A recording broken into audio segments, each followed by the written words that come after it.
ಪಾಪ ಮಗು ಬಿದ್ದಿದೆ ಅಂತೇಳಿ ಅದನ್ನು ರಕ್ಷಣೆ ಮಾಡಕ್ಕೆ ಹೋಗ್ಬಿಟ್ಟು ಇನ್ನಿಬ್ಬರು ಸಾವನ್ನಪ್ಪುವಂಥ ಪರಿಸ್ಥಿತಿ ಬಂತಲ್ರಿ. ರಂಜಾನ್ ಹಬ್ಬದ ಸಂದರ್ಭದಲ್ಲಿ ಕುಟುಂಬ ಸಮೇತರಾಗಿ ಶ್ರೀನಿವಾಸ ಸಾಗರ ಡ್ಯಾಮ್ಗೆ ಹೋಗಿರ್ತಾರೆ.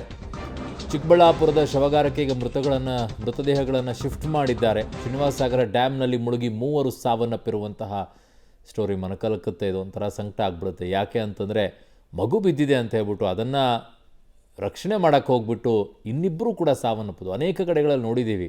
ನಾಲೆಗೆ ಬಿದ್ದಿದ್ದಂಥವ್ರನ್ನ ಮಗುವನ್ನು ಕಡಕ್ಕೆ ಹೋಗ್ಬಿಟ್ಟು ಇನ್ನುಳಿದವ್ರು ಹೋದರು ಅಂತ ಹೇಳಿ, ಗೆಳೆಯರು ಹೋದಂಥ ಸಂದರ್ಭದಲ್ಲಿ ಅವನೆಲ್ಲೋ ಮುಳುಗ್ತಾ ಇದ್ದಾನೆ ಅಂತ ಹೇಳ್ಬಿಟ್ಟು ರಕ್ಷಣೆ ಮಾಡೋಕ್ಕೆ ಇನ್ನೇನೋ ಹೋಗಿ ಇಲ್ಲೂ ಇನ್ನು ಹಾಗೆ ಆಗಿದೆ. ನನ್ನ ಸಹೋದ್ಯೋಗಿ ಈಗ ನಾರಾಯಣಗೌಡ ನನ್ನ ಸಂಪರ್ಕಕ್ಕೆ ಸಿಗ್ತಾ ಇದ್ದಾರೆ.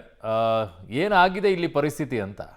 ಅರುಣ್, ಚಿಕ್ಕಬಳ್ಳಾಪುರ ತಾಲೂಕಿನ ಶ್ರೀನಿವಾಸ ಸಾಗರ ಜಲಾಶಯದಲ್ಲಿ ಇವತ್ತು 3 ಮೃತಪಟ್ಟಿರುವಂತದ್ದು.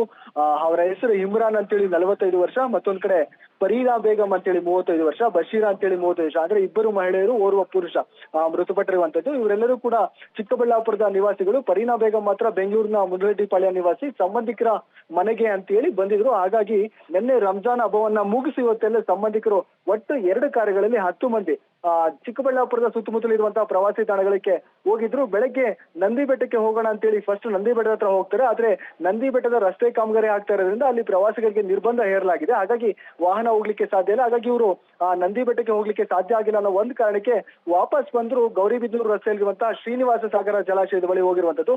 10 ಮಂದಿ ಕುಟುಂಬಸ್ಥರು ಕೂಡ ಶ್ರೀನಿವಾಸ ಸಾಗರ ಜಲಾಶಯದ ಬಳಿ ಜಲಾಶಯಕ್ಕೆ ಹೊಂದಿಕೊಂಡಂತೆ ದಡದಲ್ಲಿ ಒಂದು ಕಲ್ಲು ಬಂಡೆ ಇದೆ. ಆ ಕಲ್ಲು ಬಂಡೆ ಮೇಲೆ ಮಧ್ಯಾಹ್ನ ಆಗಿತ್ತು. 2-2:30 ಸುಮಾರಿಗೆ ಊಟ ಮಾಡ್ಬೇಕು ಅಂತೇಳಿ ಎಲ್ಲರೂ ಕೂತ್ಕೊಂಡಿರ್ತಾರೆ. ಆ ಸಮಯದಲ್ಲಿ ಮಗು ಕೂಡ ಅವ್ರ ಜೊತೆ ಆಟ ಆಡ್ತಾ ಇರುತ್ತೆ.